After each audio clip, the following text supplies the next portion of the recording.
What's happening, guys? We are back with another down and dirty review here on Action Industries, this time for a brand new film by Scott Z. Burns called The Report. This one stars Adam Driver, and it tells the true story of the publishing of what is being referred to as the torture report. It's based on true events.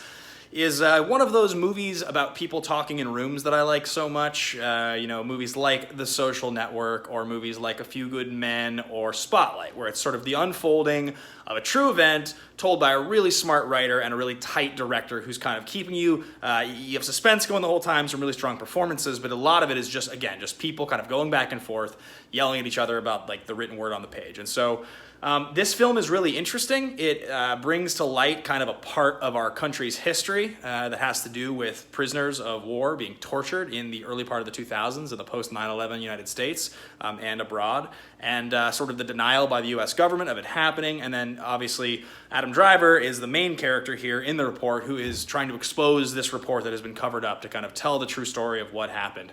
The movie's really compelling. It's a little over 2 hours long, but it does fly by. It's one of those films where it's a little hard to watch because of what's happening. There are a few sequences of torture in the film that definitely get your attention. But on the whole, it is pretty gripping the whole time. The performance by Driver in the lead is fantastic. And I'll tell you guys, the supporting cast on this movie is really wild.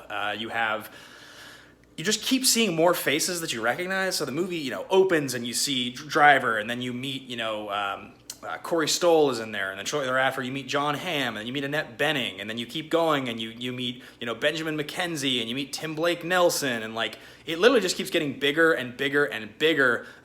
You keep recognizing all these faces, and it's very clear this is one of those movies. It's a script that went around that I think a lot of people wanted to be a part of. It's a story people wanted to tell.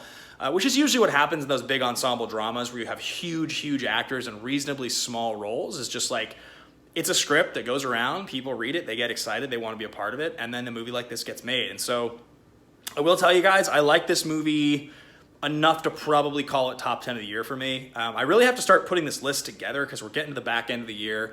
There's a lot of fantastic films I've seen, and this is my favorite genre of movie, I would say, almost on the whole. So this probably ranks in the top 10 for me.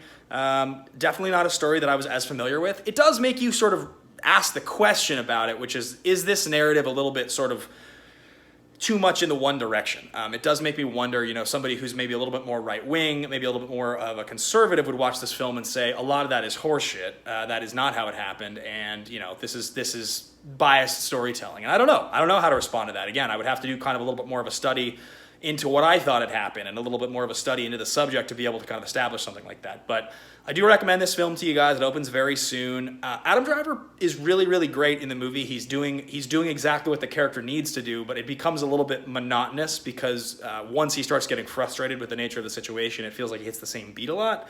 But he's not really able to do something else than that. He's a real-life person, and people are not that nuanced or varied. People can be repetitive. They go to the well with the same reactions. And so I've heard a lot of Oscar buzz about him in this film, and I don't know that it'll happen. It'll almost assuredly get an editing nomination and a writing nomination, would be my guess.